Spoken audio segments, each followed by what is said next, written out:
So, I wasn't really planning on talking about Camp anymore. I really wasn't.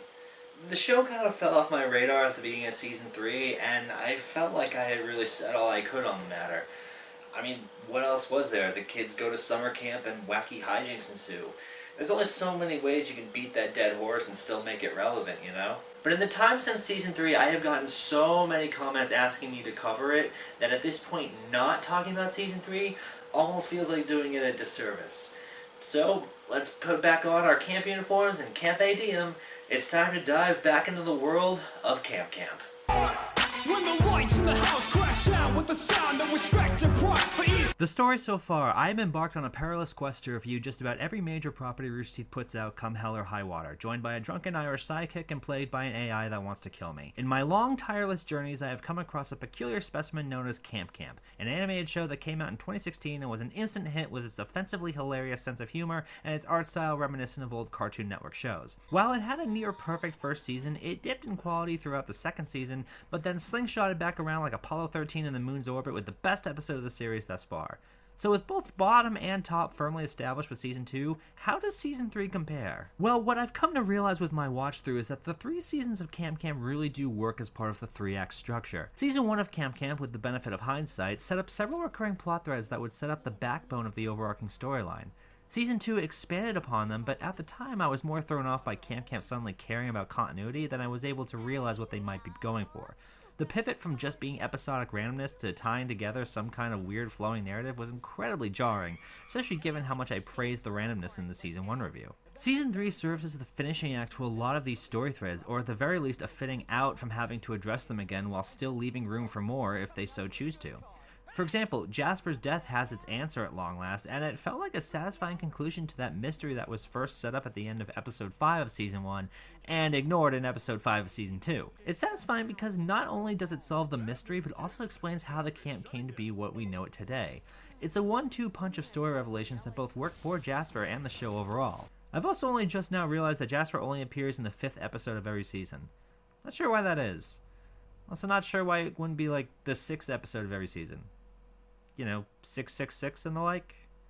Just missed opportunity is all. But that's just the tip of the iceberg, as we also see the end of Campbell as the series' primary antagonist, if you could really call him that, as the season sees him finally at least partially willing to try and turn over a new leaf at the end. Campbell has never been the biggest character on the show. Even from the very beginning, he was always coming and going on his own time.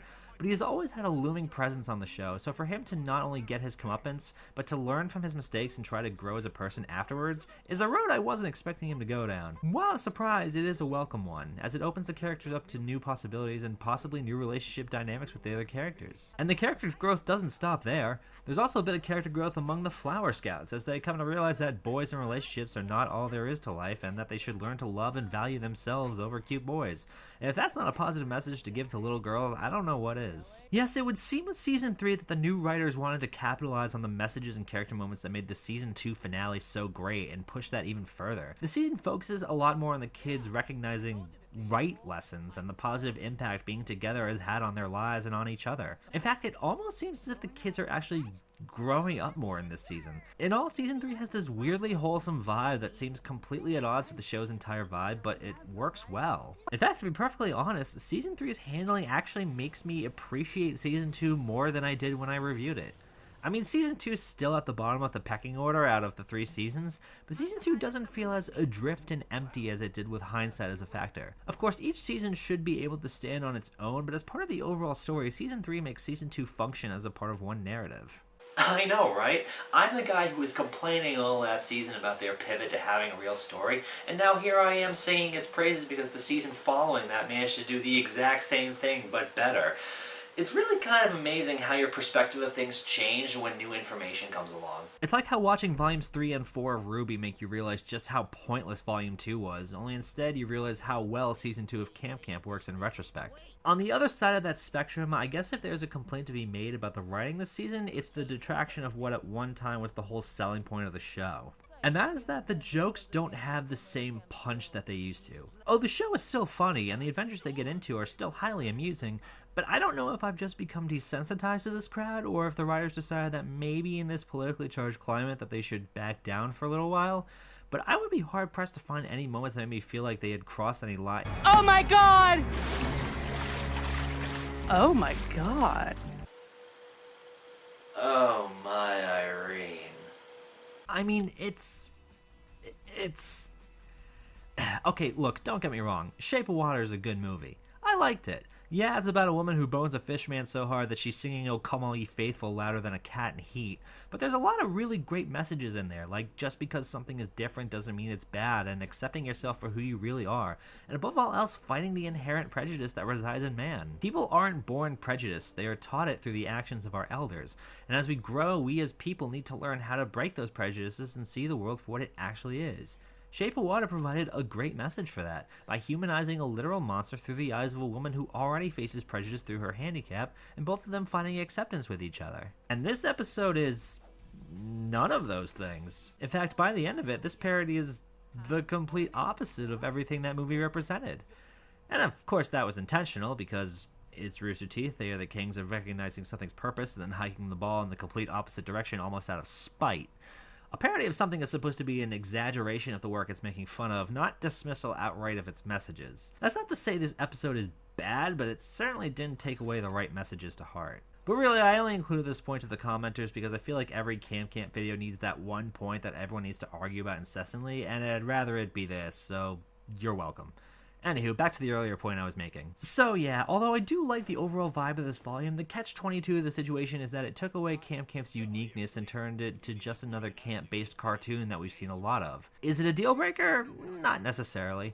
Again, the season works really well, but the lack of that almost Generation Kill style humor might be a turnoff for some of the audience that came into the show expecting Rooster Teeth's raunchiness. I would say if there's a worst episode, that it's probably the episode where the Wood Scouts are tied up and tell their versions of their story.